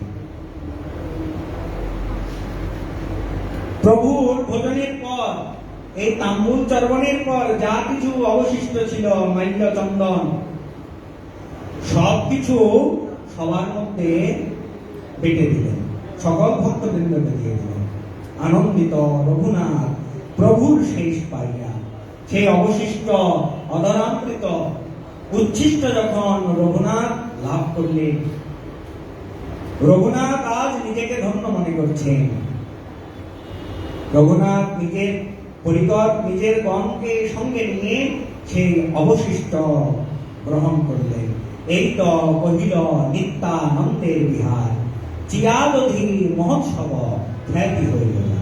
এই নিত্যানন্দ প্রভু রঘুনাথ দাস গোস্বামী পাদকে দণ্ডদান ছলে তার দ্বারা চিরাদধি মহোৎসব করালেন। অদ্যাবধি এই পানিহাটিতে এই চিরাদধি মহোৎসব পালিত হয়।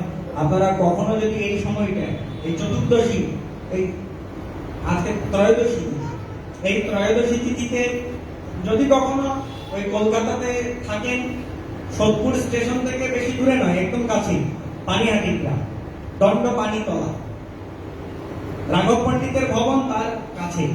যে রাঘব পণ্ডিতের কথা বলছেন মহাপ্রভু, সেই দধিচিরা মহোৎসব করে রাত্রিকালে রাঘব পণ্ডিতের ভবনে তিনি প্রসাদ গ্রহণ করেছিলেন। কখনো যদি এই কাছাকাছি থাকেন, অবশ্যই এই তিথিতে যদি সুযোগ হয় এই দধিচিরা মহোৎসব দর্শন করবেন। আমরা আজকে হরিকথা এখানে বিশ্রাম দিচ্ছি। আগামীকাল পরম পূজ্যপাদ শ্রীমৎ স্বামী কৃষ্ণানন্দ দাস বাবাজি মহারাজের কৃপাধন্য গোবর্ধন গোবিন্দকুণ্ড সিদ্ধ মনোহর দাস বাবাজি মহারাজ এর আশ্রম, মনোহর আশ্রমের ভূতপূর্ব মহান্ত পরম পূজ্যপাদ শ্রীল মুরলীমোহন দাস বাবাজি মহারাজের বিরহ তিথি। সেই তিথি স্মরণে সকালে গুরু পূজা, এরপর গৌর গোবিন্দের ভোগ রাগ আদি আয়োজন করা হয়েছে। গৌর গোবিন্দের ভোগ রাগের পর সকল ভক্তদের প্রসাদ বিতরণ করা হবে। আপনারা সকলে আগামীকাল মধ্যাহ্নে উপস্থিত থাকবেন।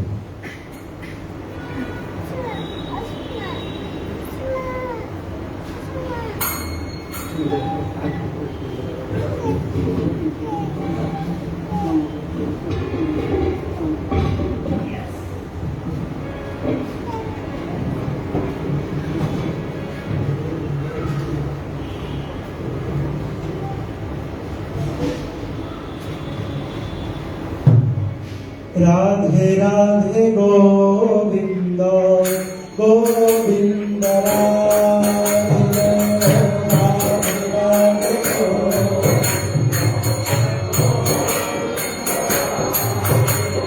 রাধে রাধে গোবিন্দ গোবিন্দ রাধে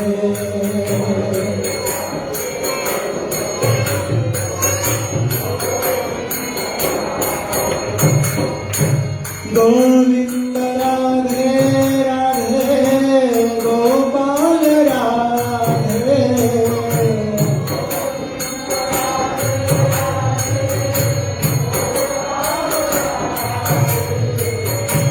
गोविंद राधे राधे गोपाल राधे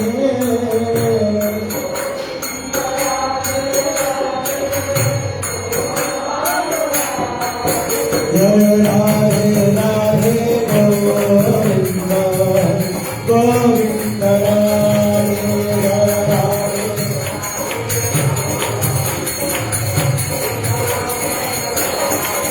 जय जय श्याम सुंदर मदन मोहन চন্দ্র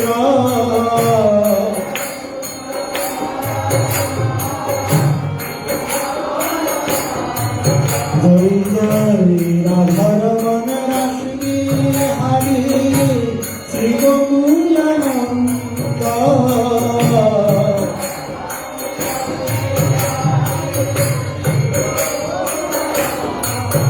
জয় রাধা কান্ত রাধা বিনোদ শ্রী রাধে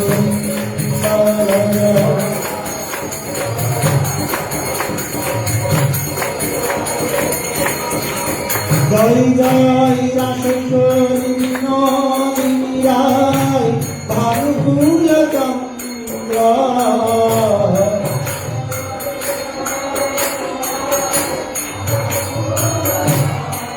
জয় জয় ললিতা বিশাখাদি যত শক্তিবৃন্দ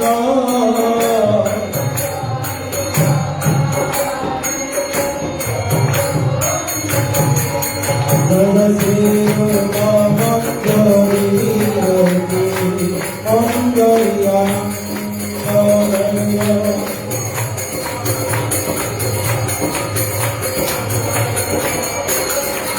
জয় জয় শ্রীরাম সুদাম মধুমঙ্গল যত সৎবৃন্দ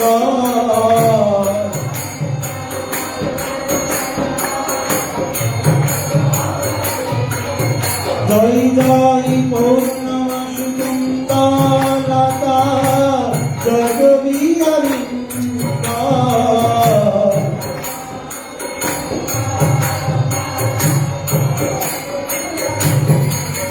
তোমরা সবে মিলে করো সেবা, আমি অভিনন্দন।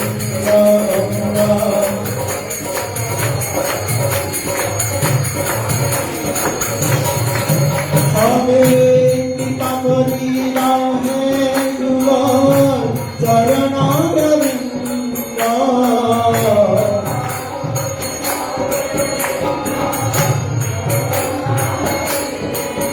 যেন আগুন প্রাণে গাইলে পারে আমার গোবিন্দ।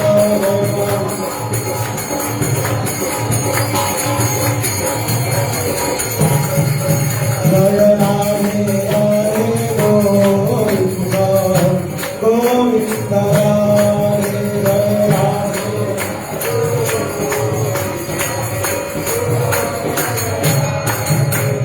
গোবিন্দ রাধে রাধে গোপাল রাধে।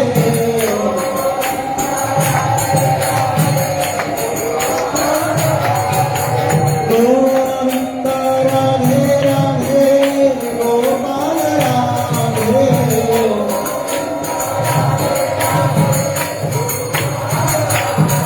জয় রাধে রাধে গোবিন্দ গোবিন্দ রাধে রাধে রাধে গোবিন্দ গোবিন্দ রাধে। নিতাই গৌর হরি বল নিত্যানন্দ বল শ্রী অদ্বৈত বল হরি হরি বল।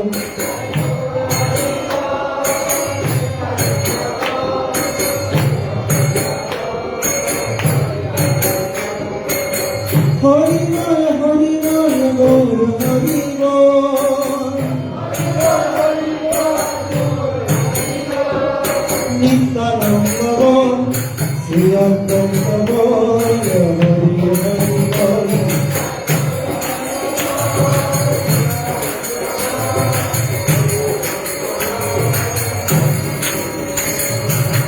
ভজনের মধ্যে শ্রেষ্ঠ নববিধা ভক্তি কৃষ্ণ প্রেমে কৃষ্ণ দিতে ধরে মহাশক্তি।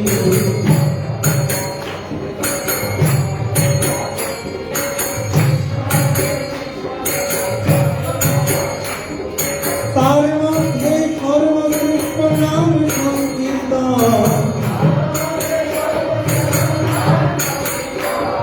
প্রিয়তরার নাম করিলে হয় প্রেমধন।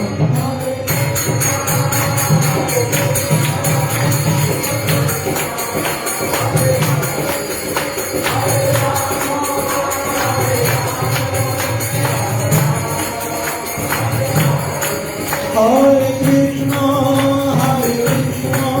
Krishna Krishna, Hare Hare, Hare Rama, Rama Rama, Hare Hare.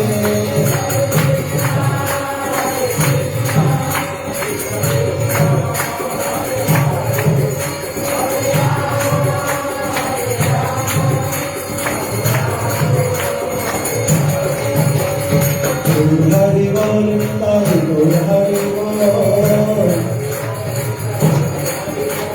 Gaur Hari Bol, Nityananda Bol. Nityananda Bol, Gaur Advaita Bol. Advaita Bol, Gaur Gadadhara Bol. Gadadhara Bol, Gaur Srinivasa Bol. Srinivasa Bol, Gaur Bhakta Vrinda Bol. Bhakta Vrinda Bol, Gaur Hari Hari Bol. Gaur Hari Bol, Hari Hari Bol. Premanande Bahu Tule, Gaur Hari Hari Bol. Premanande Bahu Tule, Gaur Hari Hari Bol. Bhava jala dure jabe, Gaur Hari Hari Bol. Nirananda dure jabe, Gaur Hari Hari Bol. Premananda uday হবে, Gaur Hari Hari Bol. Premanande Bahu Tule, Gaur Hari Hari Bol. Premanande Bahu Tule, Gaur Hari Hari Bol. Hari Bol, Hari Bol, Hari Bol, Hari Bol, Hari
Bol,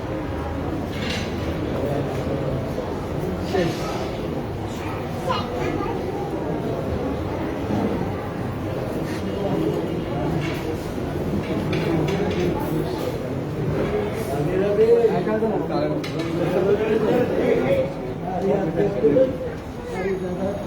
ওটা